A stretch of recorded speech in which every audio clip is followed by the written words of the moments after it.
Atomic Habits is the definitive guide to break bad behaviors and adopt good ones in 4 steps, showing you how small, incremental, everyday routines compound and add up to massive positive change over time. One of the best keynote speeches I've seen is Seth Godin's presentation for his book Linchpin. On one of the slides, he shows a baseball bat flying into the stands, with people ducking away and raising their arms in terror. While Seth uses this picture to make a point about our irrational fears, in some rare cases, those fears come true. James Clear was one of those cases. When he was in high school, a loose bat smashed right into his face. Broken nose, dangerous brain swellings, dislocated eyes, fractures. His recovery took months. To get his own baseball career back on track, he had no choice but to rely on the power of small gains. In college, he slowly accumulated good habits and eventually managed to become one of 33 players for the All-American academic team. Wow. Today, he is one of the most popular habit researchers, reaching millions through his blog at jamesclear.com. His first book, Atomic Habits, is now the definitive guide on the topic and has quickly become a New York Times bestseller. Here are 3 lessons to help you use everything he's learned to break bad habits and form good ones.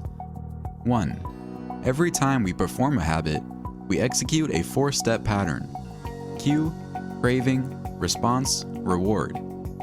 2. If we want to form new habits, we should make them obvious, attractive, easy, and satisfying. 3. You can use a habit tracker as a fun way to measure your progress and make sure you don't fall off the wagon.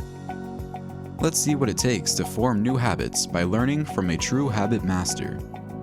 Lesson 1. All habits are based on a 4-step pattern which consists of cue, craving, response, and reward. In 1776, Adam Smith laid the foundation of modern economics in his magnum opus, The Wealth of Nations.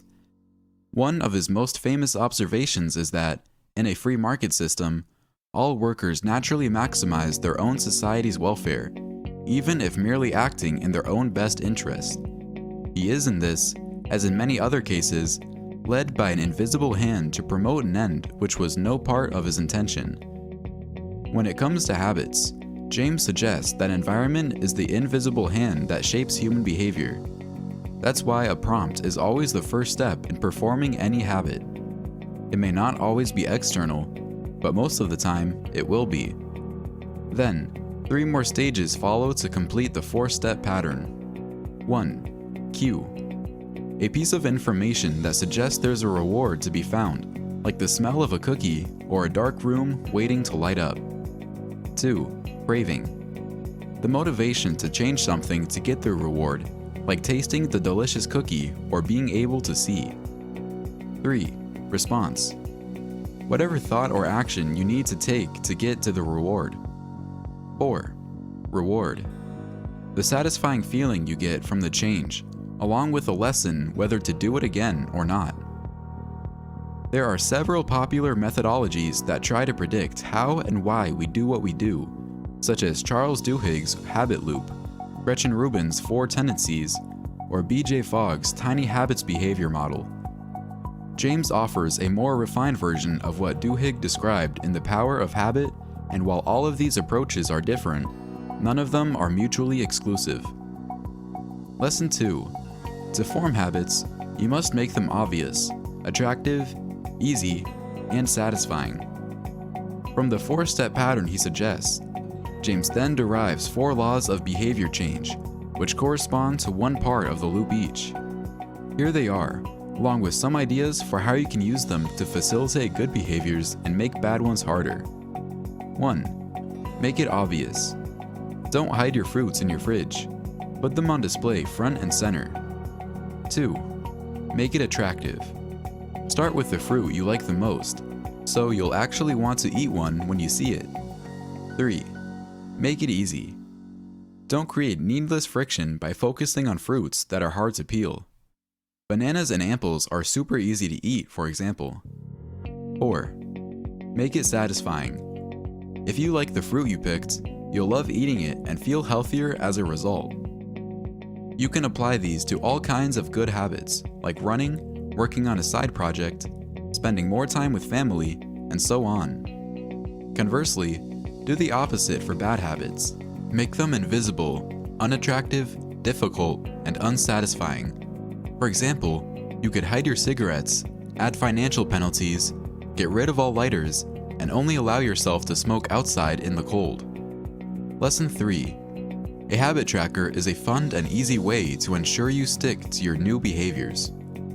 With a framework like this, making and breaking habits becomes fun. You'll likely want to tackle multiple things sooner rather than later, but it's important to not take on too much at once.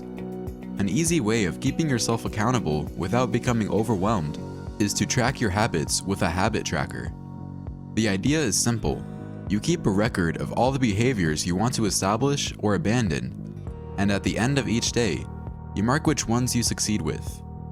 This record can be a single piece of paper, a journal, a calendar, or a digital tool like an app. The strategy is based on what's sometimes called the Seinfeld productivity hack. Comedian Jerry Seinfeld apparently marked his calendar with a big X every day he came up with a joke. Soon, his goal was to not break the chain.